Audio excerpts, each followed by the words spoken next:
Good morning. President Trump's announcement of universal tariffs on the whole world, including the European Union, is a major blow to the world economy. I deeply regret this choice. Let's be clear-eyed about the immense consequences. The global economy will massively suffer.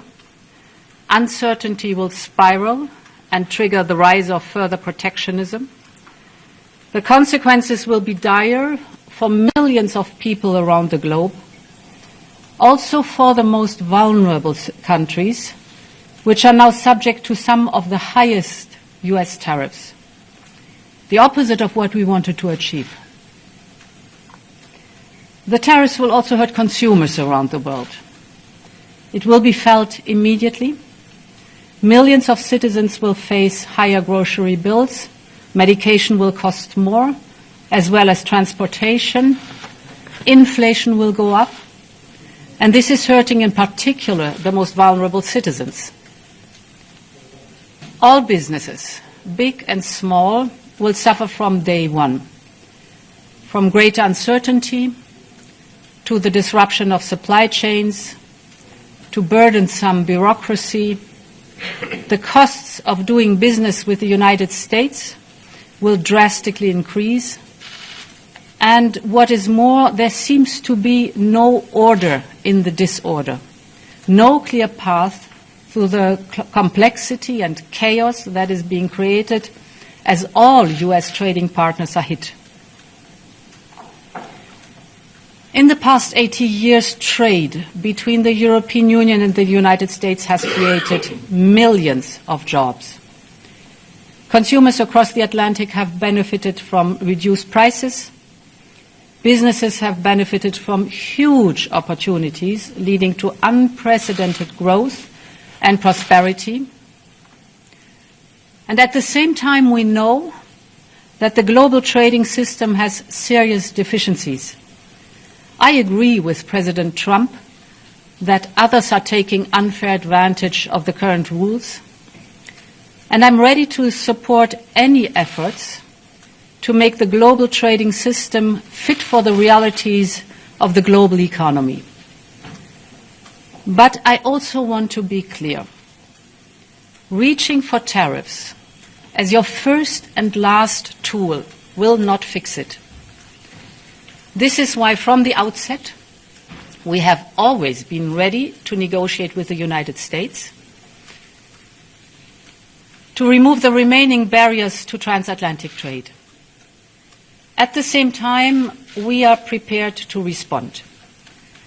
We are already finalizing the first package of countermeasures in response to tariffs on steel, and we're now preparing for further countermeasures to protect our interests and our businesses if negotiations fail.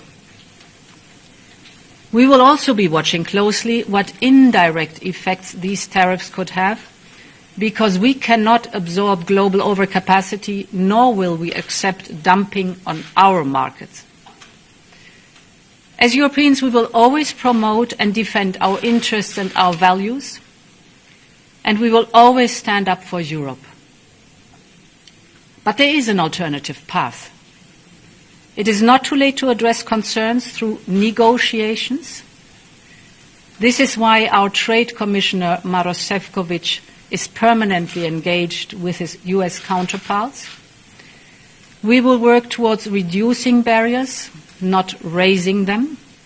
I know that many of you feel let down by our oldest ally. Yes, we must brace for the impact that this will inevitably have.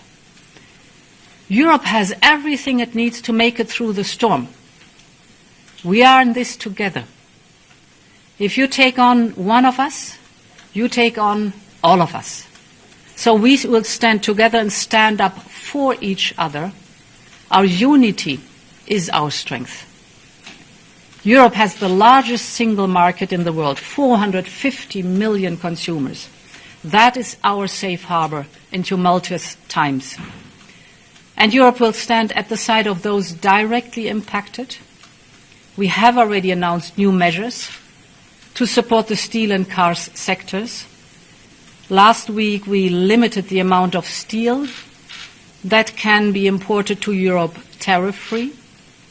This will give more breathing space to these strategic industries. Now, we will also convene strategic dialogues with the steel, the automotive and the pharmaceutical sectors, and others will follow.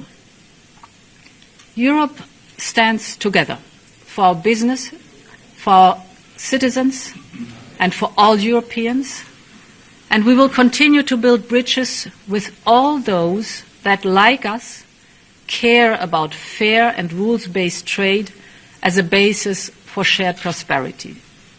Thank you. We are disappointed by our oldest ally. Yes, we must prepare for the impact that this will inevitably have. Europe has everything it needs to get through this storm.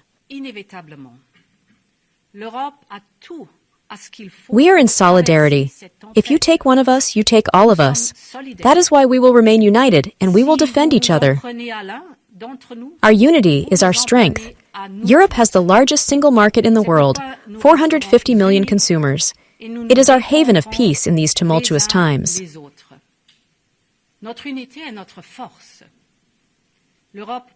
And Europe will stand by those who are directly affected. We have already announced new measures to support the steel and automotive sectors. Last week, we limited the quantity of steel that can be imported into Europe without customs rights. These measures will allow these strategic industries to breathe a little. We will now organize strategic dialogues with the steel, automotive, and pharmaceutical sectors. Others will follow. Europe is on the side of our companies, our workers, and all Europeans. And we will continue to get closer to all those who, like us, are attached to a fair trade and based on rules based on shared prosperity. Thank you for your attention. Good morning. President Trump's announcement of universal wages for the whole world, including the European Union, is a heavy blow to the world economy. I deeply regret this decision.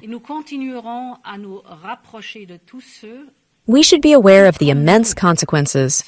The world economy will suffer massively. Uncertainties will increase, and protectionism will continue to heat up.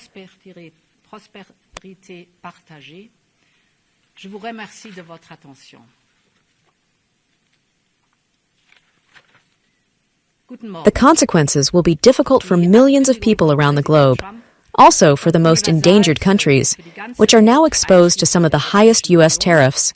This is the opposite of what we want to achieve. The tariffs will also harm the consumers in the world. This will be felt immediately. Millions of people will be confronted with higher living expenses.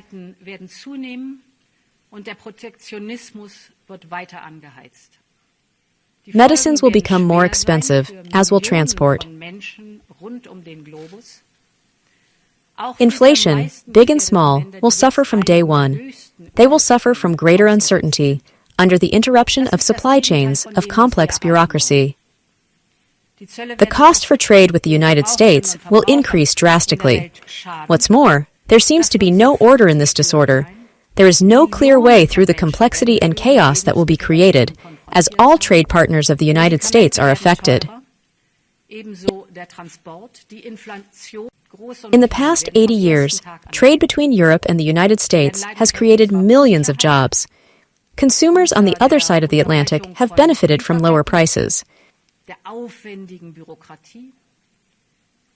Companies have benefited from enormous opportunities that have led to unique prosperity and growth.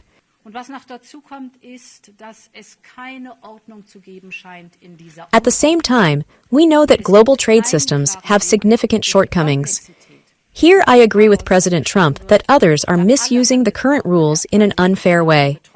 And I am ready to support all efforts to adapt the global trade system to the realities of the world economy.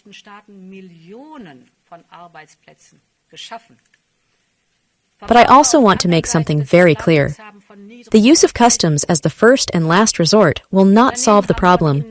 That is why we were ready from the beginning to negotiate with the United States, to eliminate all remaining obstacles for transatlantic trade, but at the same time, we are also ready to react. We are already working on the completion of a first package of countermeasures as a response to the customs, and we are now preparing to take further countermeasures to protect our interests and our companies if the negotiations fail. We will also closely monitor which indirect effects these customs could have, because we can neither absorb global overcapacities, nor will we tolerate dumping on our markets. As Europeans, we will always defend our interests and our values, and we will always stand up for Europe. But there is also an alternative way. It is not too late to clear up concerns through the negotiations. That is the reason why our Trade Commissioner Marusevich is in constant contact with his U.S. colleagues. We will work to reduce trade barriers, not to increase them, but to reduce them. Let us move from confrontation to negotiation.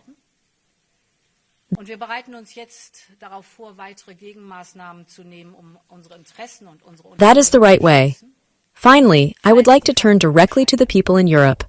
I know how disappointed you are that one of our oldest allies has left us. We are through this together. If one of us is affected, which has always been the principle in Europe, then we stand up for each other. We will stick together. We will stand up for each other, because we know that unity is our great strength in Europe. Europe has the largest domestic market in the world, with 450 million consumers. This is the safe harbor for our companies in times of crisis, and Europe will stand on the side of those who are directly affected, the people, the companies.